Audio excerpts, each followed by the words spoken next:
What's the difference between an air scrubber and a negative air machine? It's a common question, and it's important because there's something tricky here with the air scrubber. The negative air machine and the air scrubber can both create negative pressure in your containment zone where your remediation is being done.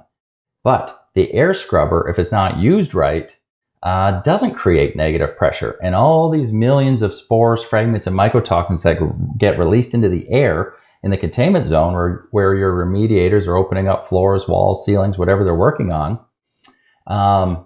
can actually start penetrating through the walls, under the plastic, trying to find other ways in the house. So a negative air machine, it's what it sounds like. It's a fan, it's sucking air into itself. It's vented with a big 10 or 12 inch hose, goes to the window and is sealed off there so that everything in that space, as it gets aerosolized, as it goes into the air, as areas of moldy material are being removed and moved around and it goes into the air, this machine sucks it in, shoots it out the window, and that's what keeps your space clean. The plastic containment, you'll see, will actually suck into the poles, to the support poles, because it's under at least 5 pascals of negative pressure. So the negative air machine, it's really hard to screw it up. It's going to be vented to the window, and that keeps everything moving out. Now, an air scrubber, which is what most people talk about, it can be used without venting it to the window. It can work the exact same way as a negative air machine. It's sucking air in,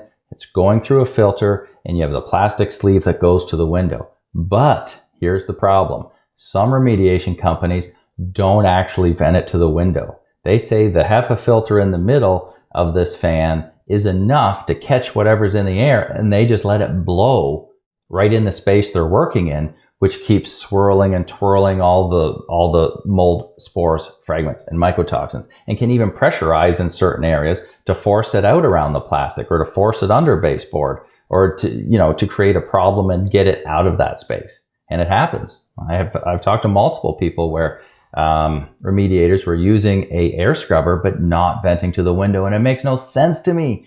But they say it's fine, and it's not fine, because I have people who are fine on their main floor, not okay in the basement. They remediated in the basement.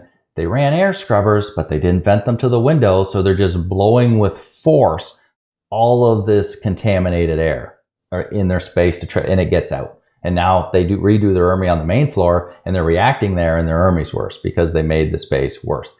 So a negative air machine is always creating negative pressure and is vented to the window. An air scrubber, if used properly, creates negative pressure and should be vented to the window. So they're very similar, work the same way. Again, the problem is when they're just running an air scrubber without venting it to the window, it's pressurizing, blowing everything like crazy, and you contaminate the house usually because it's not going out the window. So whenever you get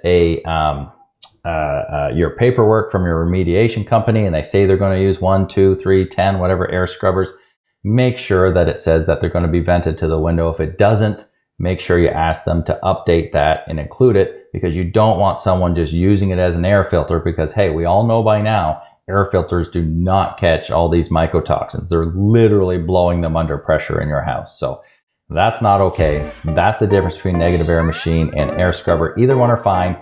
They just have to be used properly. All right, I hope that helps. Do you have questions about mold in your home or body? Book a consultation with Matt, aka the Mold Man, to guide your home and body to the next level of healing.